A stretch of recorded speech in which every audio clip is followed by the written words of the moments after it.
Hey guys, welcome back to Contest Prep University. I'm Joe Klemczewski with Adam Atkinson. We're going to start a new series, a little bit of an extension from the previous one, PEDs for male athletes and men in general.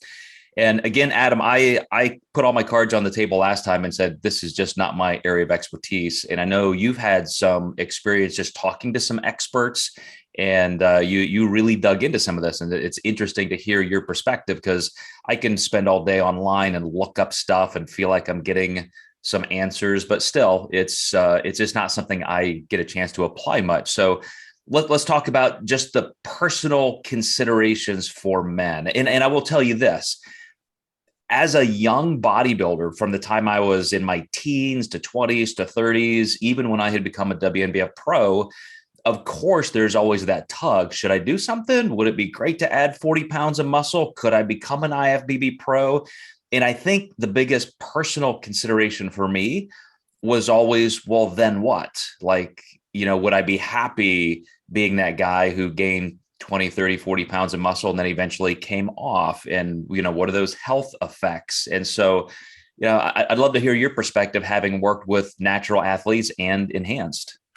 Yeah, I'm very much like you. Biggest personal consideration is the health aspect of this. And, I like my clients to ask themselves the question, if I get one of these side effects, or if I get some kind of health issue from this, that's, heart disease, or, any kind of liver degradation, kidney issues, you have to be willing to accept that stuff before you start. So, if you're really all in bodybuilding, it's one of those things that you kind of check the boxes and say, yes, I'm okay with these potentially happening.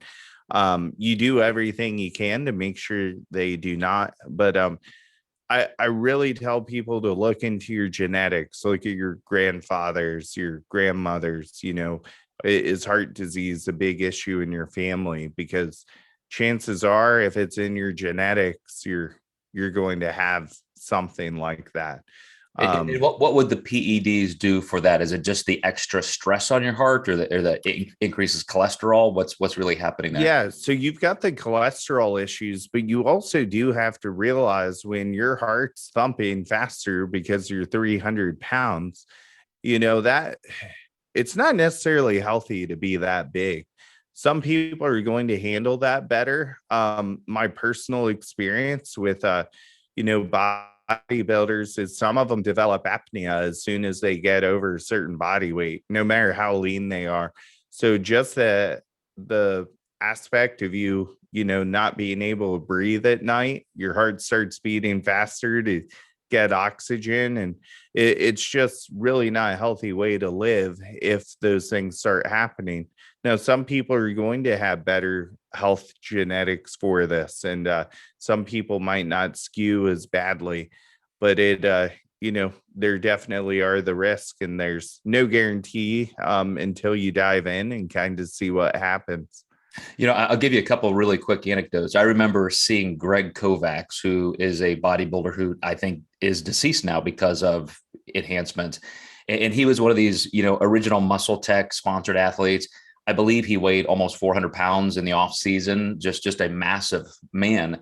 And in the Arnold Classic, where the auditorium temperature seemed like it was 50 degrees, he was sitting at a table signing autographs in a stringer tank top, just wiping sweat from his brow, just because, as you said, the amount of stress it takes. But I recently had a client was talking about, experimenting with a small cycle, and man, if I do this, could I win? And what's going to be, what's the upside, and so forth.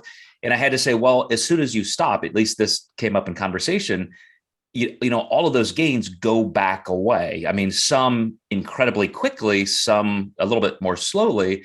But when you no longer have that hyperinflated hormonal environment, you no longer have the stimulus for that muscle retention. And so it goes away. And this client said, well, then why would I even start? And I said, well, that's always been my biggest personal consideration. The reason you would start is because you want to win at that level. To me, that's the only upside. I mean, you're going to look bigger, you're going to maybe get leaner a little bit easier, all those things. But when you're done, and those effects are gone, except possibly, as you're alluding to, some of the health ramifications that you could have run into. Yeah. I mean, if your heart's beating harder, I like to think of the heart like an engine. There's only so many miles you get out of it. So the harder that heart's working, the more chance you have of passing away sooner. Well, on a positive note, if there is one, because again, I mean, I have personally made that decision as a bodybuilder my entire career. Um, but I know there are other people who, because of the risks, have made some very responsible decisions. They don't overdose. They don't overcomplicate it. They really do try to take a minimum effective dose. And so I know we're going to get into selecting compounds and cycle design and so forth, but do you feel, just in closing out this first episode, that there is a way to be healthy, or at least as healthy as possible? Yeah, you can definitely do your lab work, really look at what's happening inside your body. And I think this is something with males that is starting to be taken a lot more seriously now. But as much screening as you do, there's always that we do not know, phenomenon. A lot of people don't feel a heart attack coming on, and that's the thing. It's something that can happen out of the blue. And, you definitely want to make sure that you do your research and definitely, take care of your health through the process.